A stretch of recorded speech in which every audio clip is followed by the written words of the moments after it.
Record. Quick thinking by a deputy saved his own life. Caught on camera, the near miss. But first, a horrible night for two friends. A group of men attacked them at a Mac stop. The next thing I know, I get hit in the side of the head, like blindsided, like sucker punched, like right here. Only on 12, what the victim thinks the suspects were up to right before the violent attack. That's First on Fox.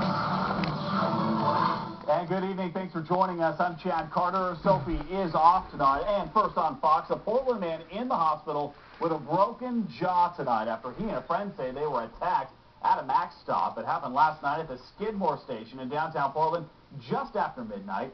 KPTV's Carrie Tomlinson joins us live from downtown with a story you'll see only on 12. Carrie?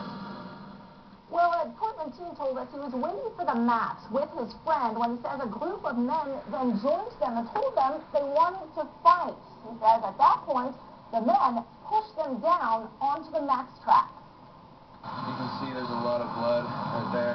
Signs of violence tonight on Clay Hunt's skateboard. Dried blood from what he says was an attack on him and his friend. Blood was everywhere, just all from his mouth, all over the floor, all over my skateboard, just everywhere. He says 4 men came up to them at the Skidmore Mac stop and told them they wanted to fight. Clay says he and his 20-year-old friend Taylor tried to talk their way out of it, but says the men knocked them onto the Max tracks, then hit and kicked them. I got hit right here really hard, and then I got kicked while I was on the ground. But my friend Taylor just got it way worse. I just saw him get hit really hard in the face. He just fell straight to the ground, knocked out 5 of his teeth, broke 3 places in his jaw, busted his chin open, and he broke a rib. Clay called 911. Blood remains on his jacket and pants where he held his friend before the ambulance arrived. Police will look over surveillance video, they say, on Monday.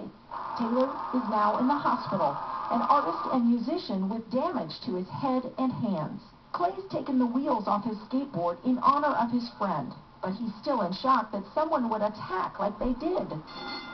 He recommends do not talk to strangers while waiting for the Macs, and wishes he and Taylor had left before the conversation became violent. Carry on with their own business. Don't talk to anyone if they come up and look threatening or, just, I don't know.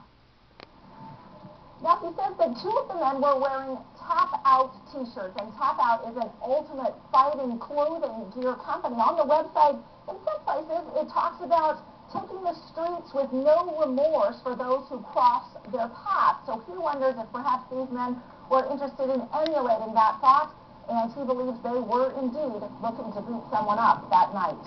Reporting live in downtown Portland, Carrie Tomlinson, the 10 o'clock news. Well, tonight a man is recovering in the hospital after he spent hours outside sucks, in freezing doesn't it? conditions. Clackamas County deputies say the man is alive because of 3 quick-thinking men.